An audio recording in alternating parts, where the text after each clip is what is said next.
Und hier drüben haben wir dann direkt den Nachtmarkt. Okay, also die Partystraße, die habe ich auf jeden Fall auch gefunden. Dann zeige ich euch noch kurz mein Zimmer.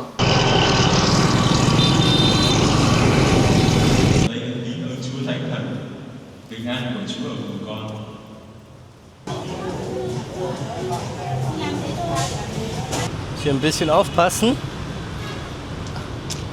Stehen hier schließlich auf den Gleisen.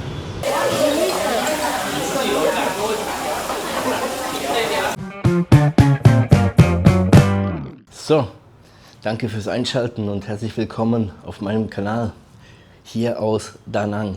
Ja, perfekt, fertig. Dann können wir jetzt nämlich gehen, weil wir haben ein bisschen Zeitdruck. Es ist 10 nach 10. 10:55 Uhr fliege ich. Ja, wäre ja sonst auch langweilig, ne? Und ich meine, ich fliege hier nur mit meinem Handgepäck. Deswegen, das sollte jetzt alles relativ schnell gehen. Muss es langsam auch. Hier mein Hotelzimmer, das zeige ich euch später hier in Da Nang. So Leute, willkommen in Hanoi. Der bis jetzt, glaube ich, verrücktesten Stadt, die ich jetzt besucht habe hier in Asien. Hier ist, das ist absolut crazy.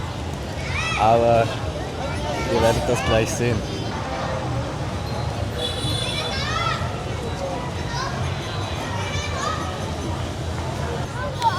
Und hier drüben haben wir dann direkt den Nachtmarkt.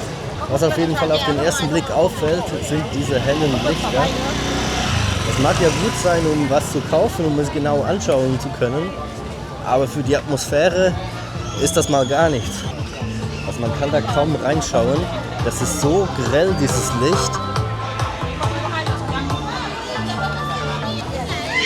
Aber jetzt kann man einigermaßen durchgehen. Als er geöffnet hatte vorher, war das noch einige voller.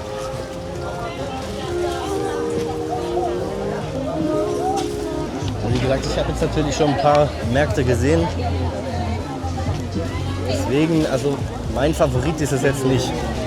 Wie gesagt, das Licht zu grell, zu enge Gänge, was zwangsläufig dazu führt, dass es einfach ein riesen Gedrängel ist.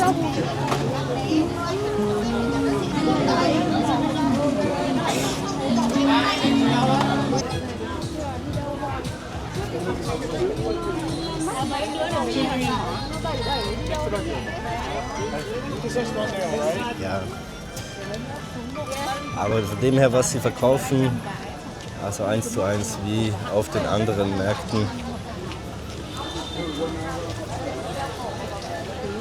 Preise scheinen auch ähnlich zu sein. Vielleicht ein bisschen günstiger als zum Beispiel in Saigon, habe ich das Gefühl.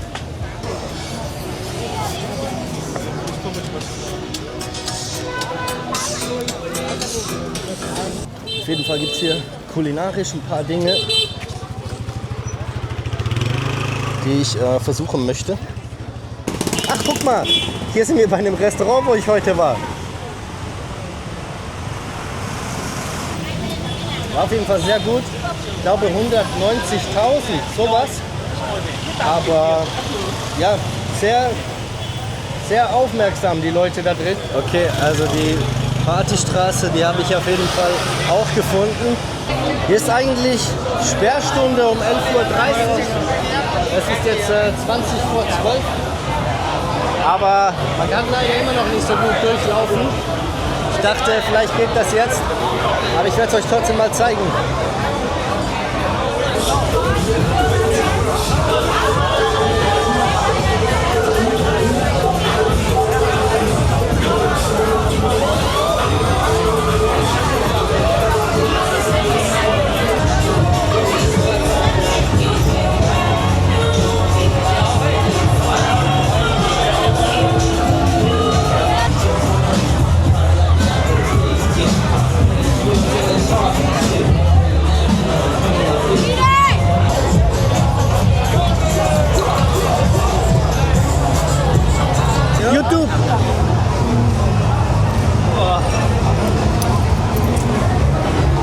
YouTube.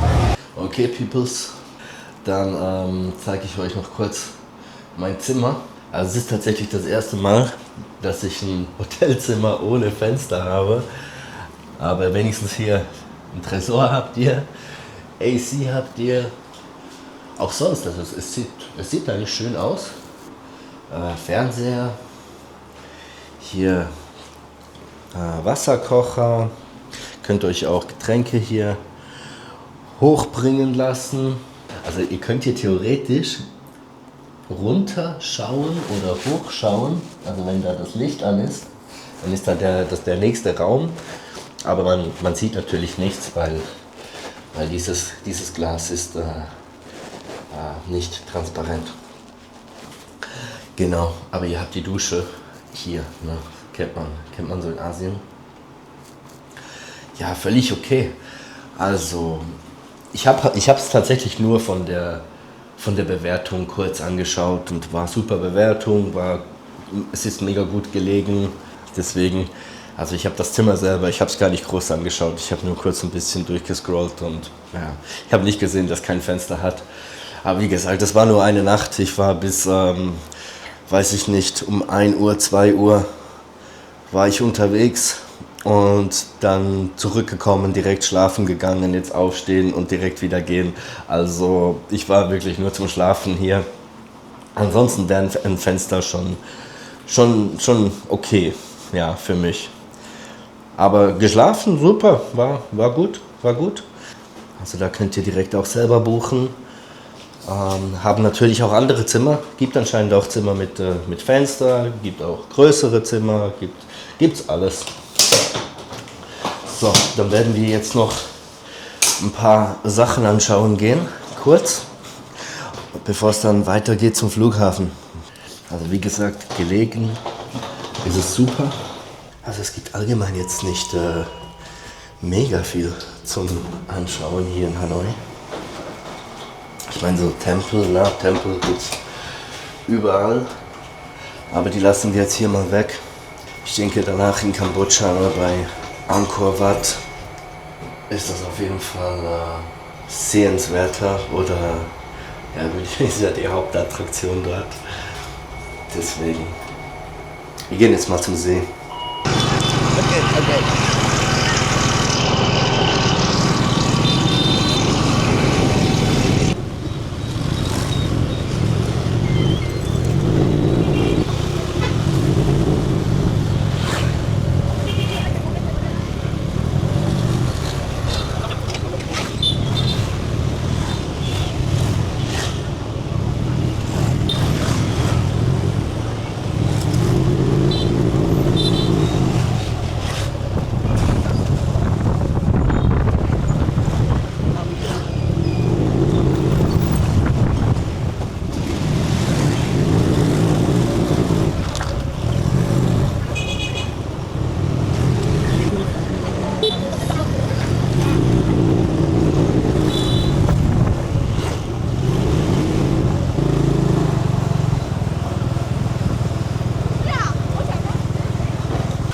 So, jetzt habt ihr mal kurz eine kleine Rollerfahrt miterlebt. Aber jetzt sind wir hier vorne. Das waren jetzt, ja, was waren das? 3 Minuten Fahrt mit dem Roller. Aber wie gesagt, ich habe nicht allzu viel Zeit. Deswegen werden wir jetzt alles mit dem Roller fahren. Oh, das sieht auf jeden Fall schön aus hier.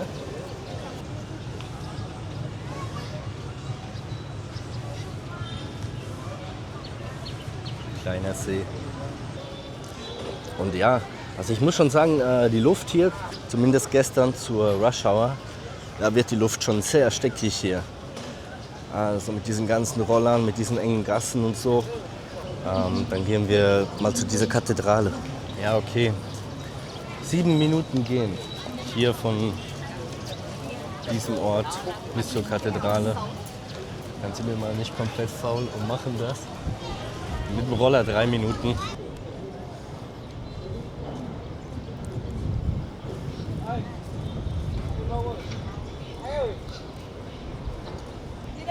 Okay, dann sind wir hier bei der St. Josefs Kathedrale.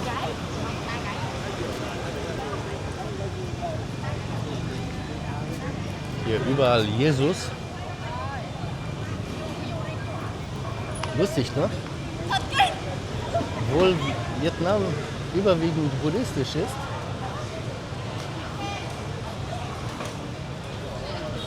Aber ist schon sehr beeindruckend. 1886 gebaut. Also dafür sieht sie noch ziemlich frisch aus, finde ich. Von den Franzosen.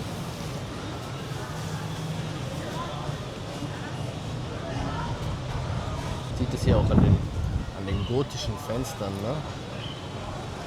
Man kann hier auch noch die Messe schauen.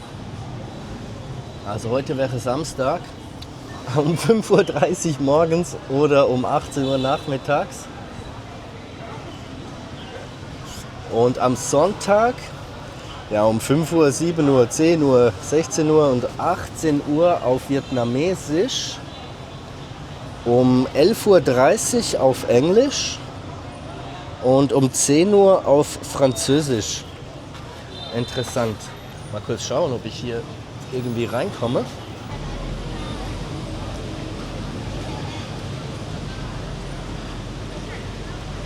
Ich glaube, man kommt da rein. Vielleicht mit Ticket. Scheint sogar kostenfrei zu sein. No, człowiek z dobrem.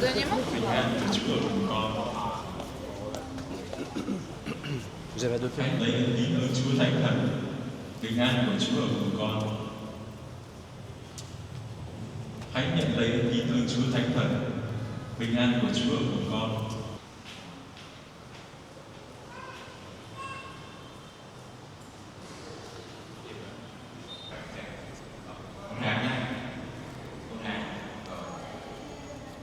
Khi mà đến đây thì mọi người cúi đầu cả ngửa lên mình thánh Chúa Kitô,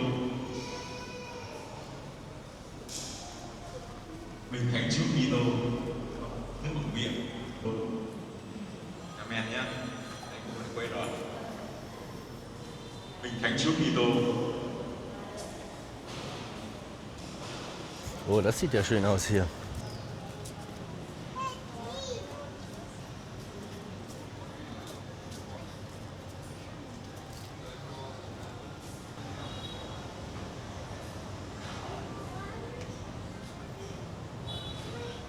Ja, ich bin jetzt nicht religiös.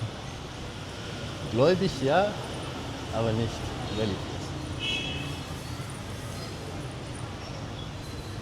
Aber interessant. Von außen sieht es auf jeden Fall sehr beeindruckend aus.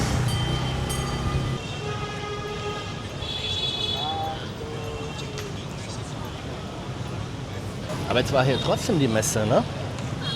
Auf Vietnamesisch. Aber war gemäß der Tafel draußen, sollte ja gar keine sein. Naja, okay, gehen wir zum nächsten Ort.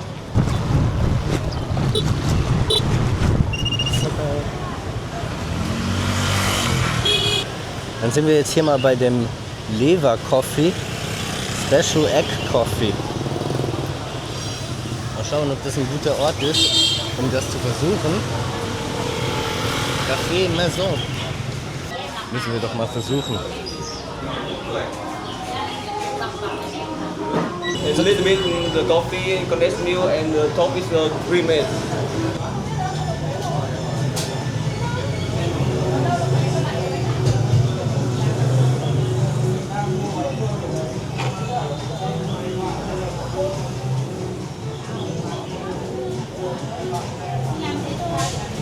There you go.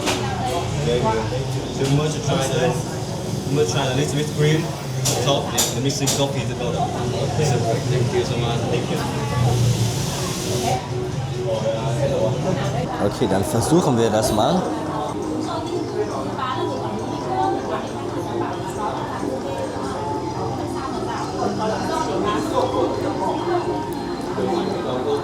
Süß.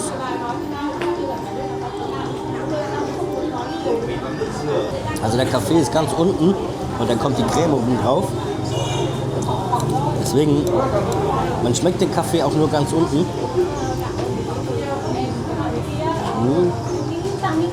Muss man vielleicht ein bisschen verrühren.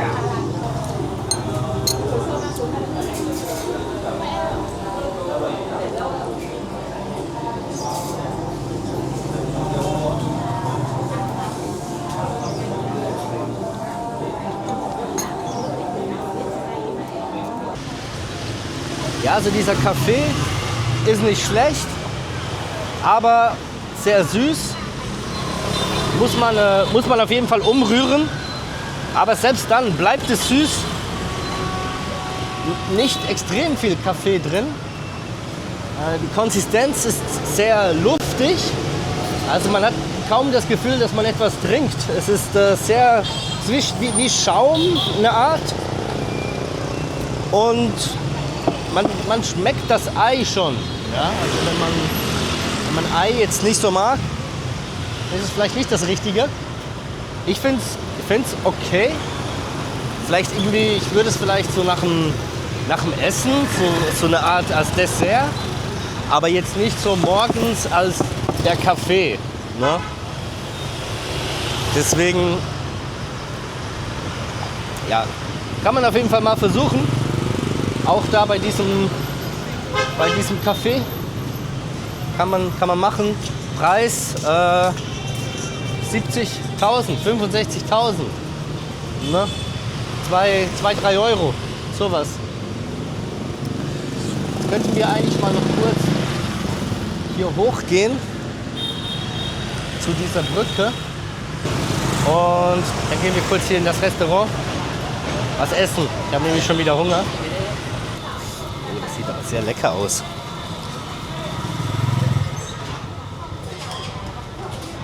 Also hier diese kleinen Gassen, die kann ich extrem empfehlen. Das sieht immer alles sehr gut aus. Die Preise auch direkt ganz ein anderes Level. Und gestern war ja Freitag, also das kann ich sehr empfehlen. Also dieser Markt, den ihr gestern gesehen habt, der ist nur am Wochenende.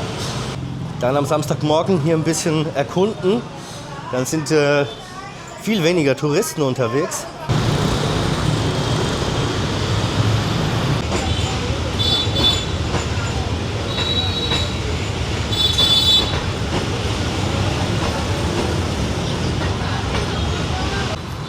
So, dann sind wir hier auch wieder an einem bekannten Ort.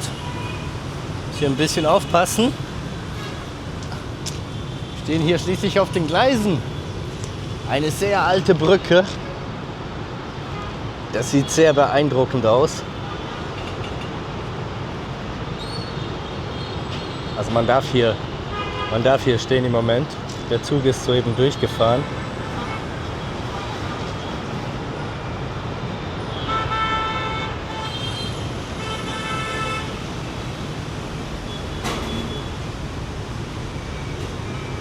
Hat auch schon dezent Rost angesetzt. Aber man muss hier ein bisschen aufpassen.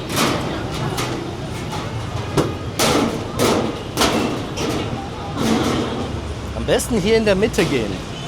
Links und rechts ist es dezent instabil.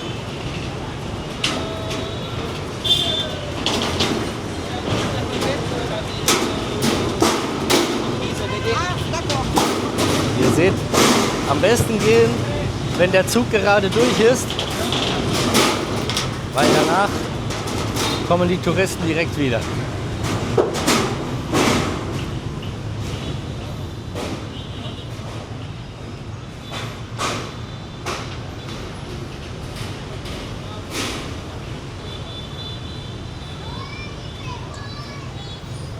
Die ist hier direkt beim Bahnhof,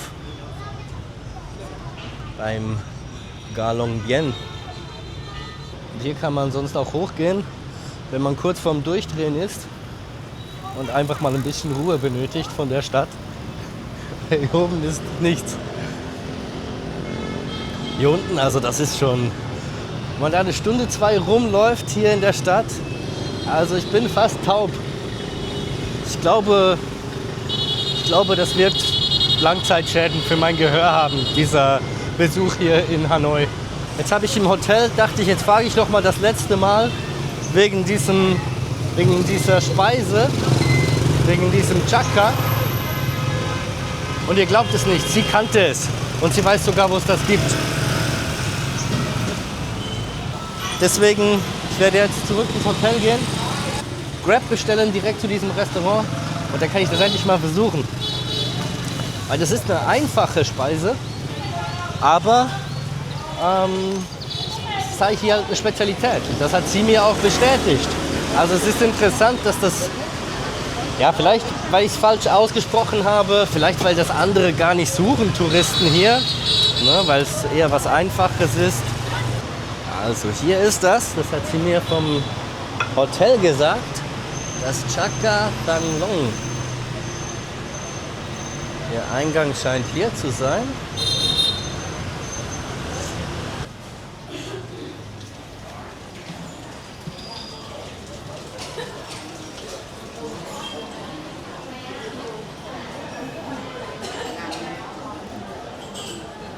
Okay, also hier drin essen das alle. Das wird in der Pfanne auf dem Tisch zubereitet. Deswegen habe ich gefragt, ob das auch für eine Person geht. Er meinte sie, ob ich draußen sitzen möchte. Ich sagte, nee, nicht unbedingt. Und sagte, dann schaut sie für den Bildschirm. Dann sagt sie, ja, im 3. Stockwerk.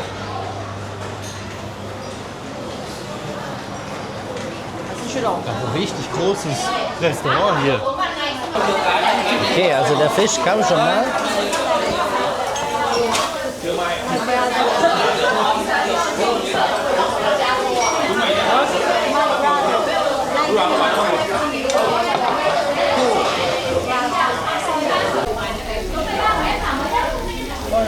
So, jetzt kamen hier noch Nudeln, Kräuter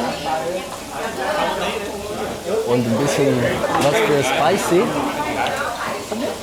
Hier fängt es langsam an zu kochen oder zu braten. Dazu ein Eistee. Ich bin mir ziemlich sicher, das ist derselbe Tee, den die hier überall auf der Straße trinken. Ich dachte zuerst, das wäre Lindenblütentee, aber es schmeckt nach Jasmintee.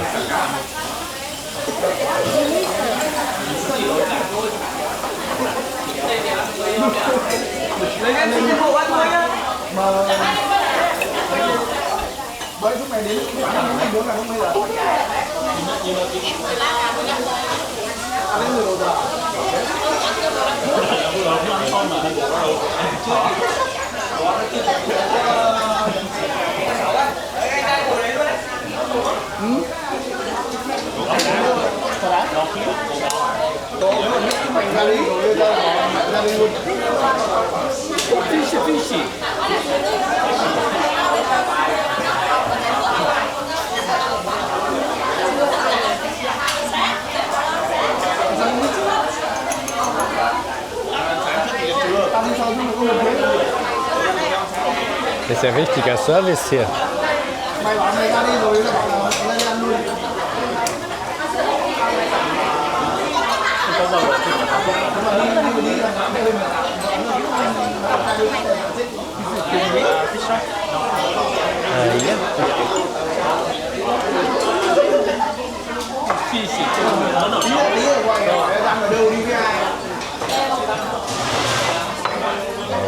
Thank you.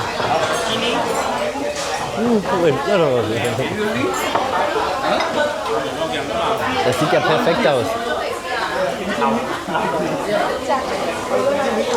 Dann schauen wir mal, wie das ist. Okay, dann versuchen wir das mal.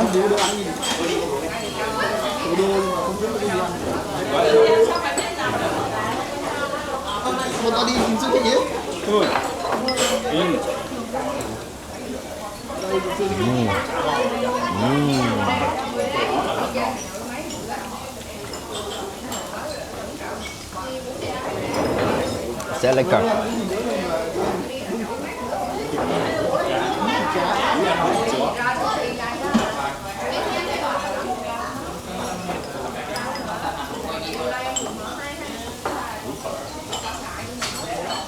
Schmeckt auf jeden Fall sehr nach Fisch.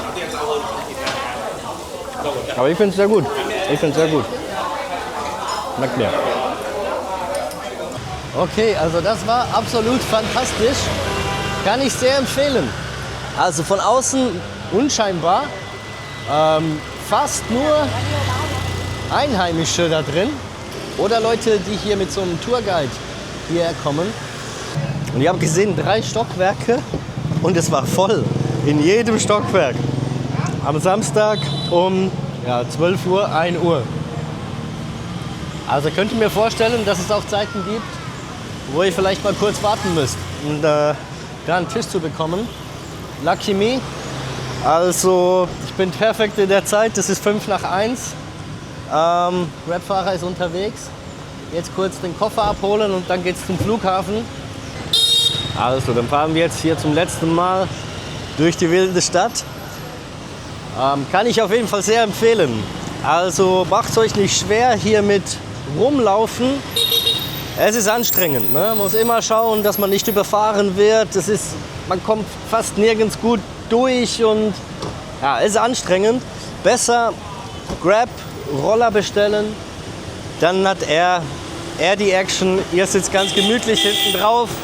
Knie am besten ein bisschen anziehen und dann läuft das perfekt und super günstig. Also es sind ja kurze Distanzen im Prinzip. Ne? Also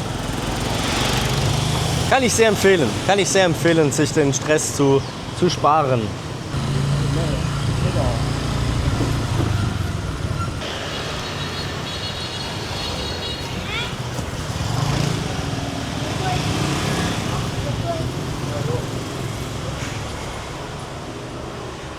Eine wilde Stadt. Eine wilde Stadt. Ja, aber ich kann mir vorstellen, dass man sich in die Stadt verlieben kann. Wenn man hier mal ein bisschen Zeit verbringt. Es ist auch nicht besonders groß, vor allem hier im Zentrum. Man kennt sich sehr schnell aus, finde ich.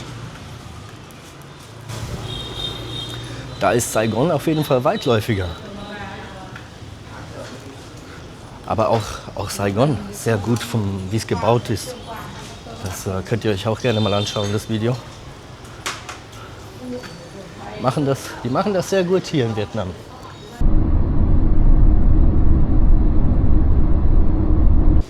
Gut, Leute, dann war es das mit dem Hanoi-Video. Ich hoffe, es hat euch gefallen. Ist auf jeden Fall eine chaotische Stadt, aber auch cool. Also ich denke trotzdem einen Besuch wert. Und wenn es euch gefallen hat, dann lasst gerne ein Like da. Abonnieren nicht vergessen und Glocke aktivieren. Nächste Woche kommt das Video von Kambodscha, Siem Reap. Auf jeden Fall auch ein cooler Ort. Dann bedanke ich mich fürs Zuschauen und macht's gut.